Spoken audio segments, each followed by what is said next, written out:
Svima dobrodošli u jednu epizodu podcasta ili ti kako mi ovo danas zovemo podcast. Danas imamo temu Padni pa ustani sa fokusom na rezilijentnost kroz neuspeh. Neuspesi su stvarni, ali mnogo ljudi ne priča o svojim padovima, barem ne iskreno ili jednostavno ne deli svoje priče, a samim deljenjem svojih priča mogli bismo да помогнемо младим людина. Светка. Преподавател не в университета, в училище.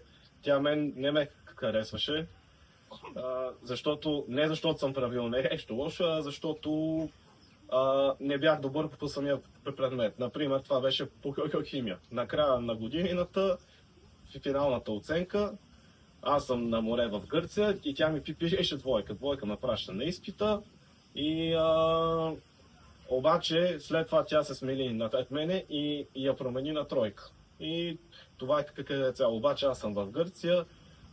Проблемите бяха, че аз ако отида след това на изпит, аз не мога да ми скарам тройка, защото аз не разбирам по химия нищо. Опитвах да уча, опитвах, ама нищо не се случи. Седа си аз на плаж в Гърция и гледам нова оценка по химия. Бам, двойка. Мамо, какво правим? Голям стрес беше, ама си викам, добре, ще го правиме. С мои родители тръгнаха ми звънат, че аз имам двойка, че да се прибирам в България, че да уча.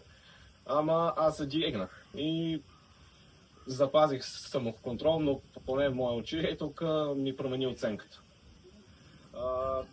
Вие как постъпвате с ученици, които, да кажем, не се справят по ваш предмет? Не са добри? Здраво! Еве, аз дојдам од Македонија. Моја животна желба од секогаш беше да бидам учителка. Завршив факултет. Меѓутоа, по завршување на факултетот, јас работа не најдов и бях многу разочарана. Со години работев други работи, после неколку години добив работа во образованието и мојата животна лекција ја пренесувам и на децата да не се разочаруваат било кога во било која област, ако не успеат да не се откажуваат, дека еден ден ќе дојдат до целта. Дали си имала можда неки утисак да си ти негде погрешила? На почеток да, мислев дека сум завршила погрешен факултет, дека јас не сум ја избрала соодветната професија, иако беше моја животна желба, но потоа се докажа дека сум на вистинскиот пат. Да, али кој е то био моментот кога си сватила да е ипак то био прави избор? Дали ти е неко или нека ситуација, дали ти е нешто помогло да превазиđеш to? Моја фамилија, мои деца и мојот сопруг. Ko ti je davo najviše podršku? Мојот сопруг. Dobro, to je jako bitno. Hvala Стефан. Нормално, за всяко едно нещо ние сме притеснени, както дори да си говориме нещо. В смисъл, сега, когато не се познаваме, ние сме притеснени той какво ще си помисли за мене. След това се стресираме дали примерно някой има някакъв проблем. Когато някой ни види и се запознаем с него, ние след това се стресуваме дали, така да се каже, как ни приемат срещните.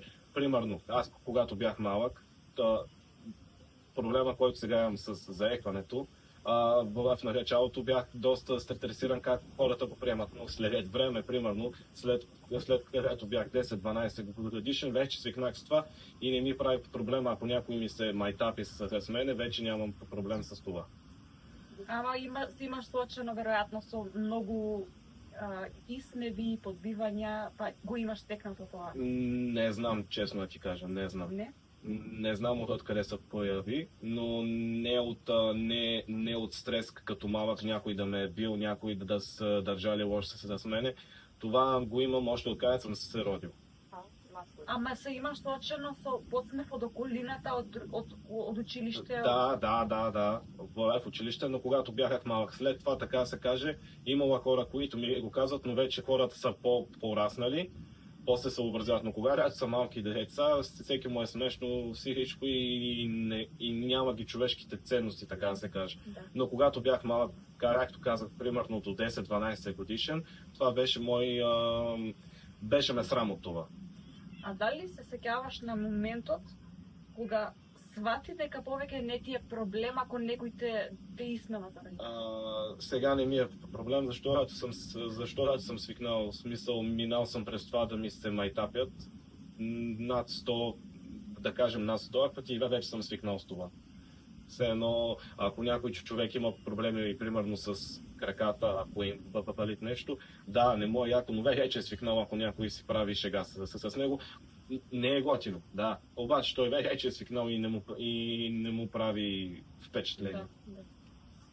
За секој да sada slušaju, ako imaju, na primjer, neki problem da misle da su nešto sve vreme pogrešno radili u životu, recimo mladi kada završavaju fakultet ili ne znaju šta bi trebalo da upišu ili završe fakultet, pa su sad u fazi traženja posla i imaju utisak da nešto ne mogu dalje. Koja bi, na primjer, tvoja poruka bila, šta je to što treba da urade, kako da izdrže taj period?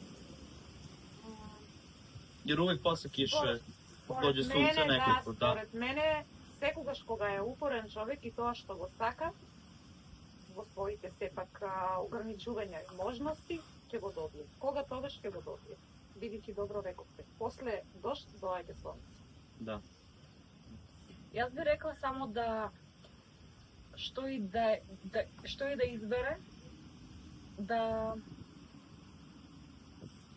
всушност нешто и да избере, да избира колку што е потребно.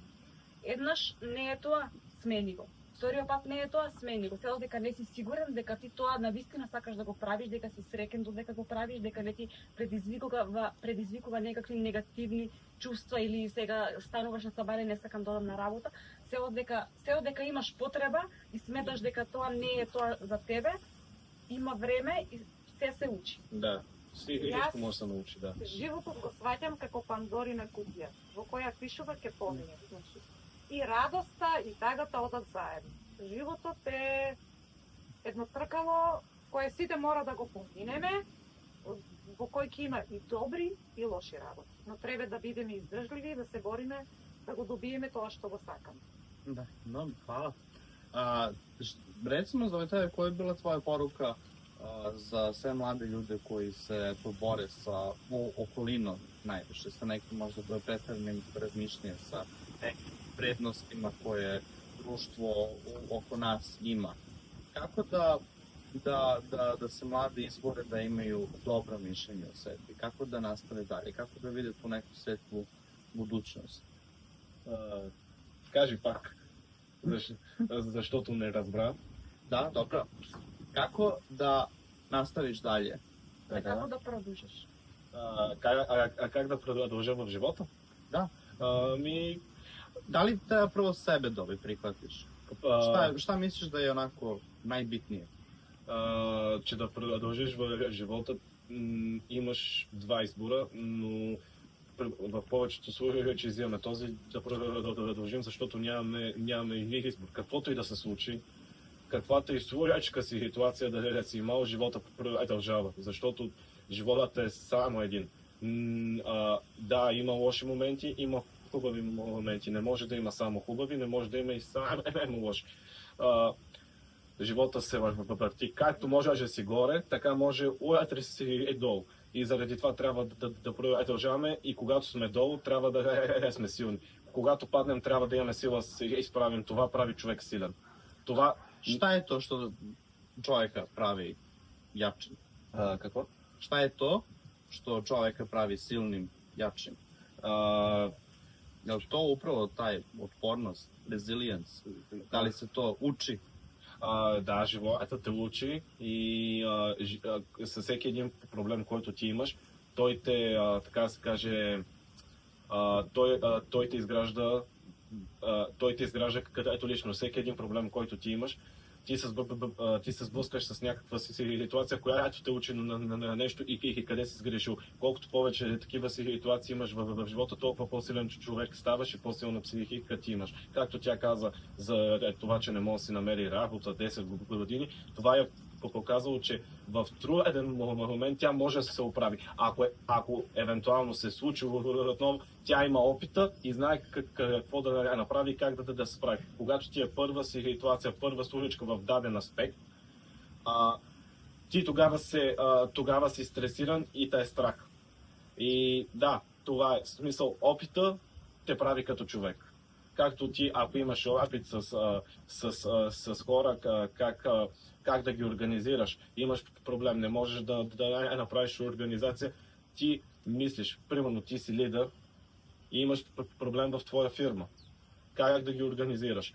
Идва един персонал, той не може да се оправи, не може да ги напаснеш. Обаче измисляш някакви варианти как да ги напаснеш. След това минават за 5-10 години, имаш проблем пак с персонал, ти вече имаш опита и имаш някаква стара идея, която ти си преложил преди време. И това е. Разумем, hvala. Стефанија, питanje za tebe, da li imaš možda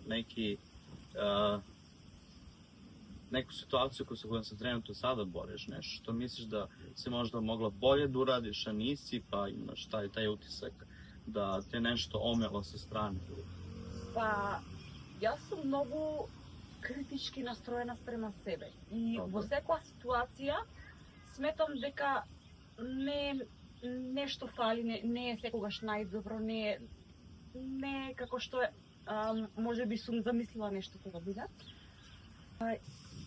Stefanija, taj prvi čas imala si tremu i mislila si da nećeš biti najbolja jer najviše imaš očekivanja od sebe same. Kako si rekla sebi, ja to mogu? Па прво тоа е процес, не е момент. Едноставно е со падни стани, баш како нашиот подкаст темата. Почнеш и видиш. Видиш докаде си ти, што треба да правиш, што ти е грешката, што треба да подобриш. Давно е процес. Не е нешто што се случува веднаш преку ноќ. Не беше јас тргнав на работа денес, видов нема потреба, утре сум среќна, весела, се супер. Пробуваш, грешиш, се поправаш, пак пробуваш и едноставно работиш сам на себе. И преку тоа се развиваш себе, стекнуваш доверба, стекнуваш верба во себе. Да. Едноставно имаш на што да се навратиш. Се вртиш назад и викаш, јас ова го имам направено, јас ова го имам поминато, јас ова го имам доживеано, јас можам да излезам на крај со се. Едноставно се бориш за себе. Da, sve što ti dođe dolazi kao neka lekcija da budeš bolje i jače. Da. Svake faze neuspeha ili barem vi mislite da niste dovoljno dobri.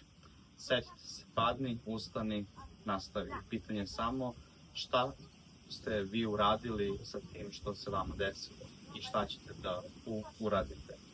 Fokusirajte se na sebe jer svako od nas ima snagu u sebi, samo zapamtite, vi to možete. Budite nežni prema sebi i čujemo se do sledećeg podcasta.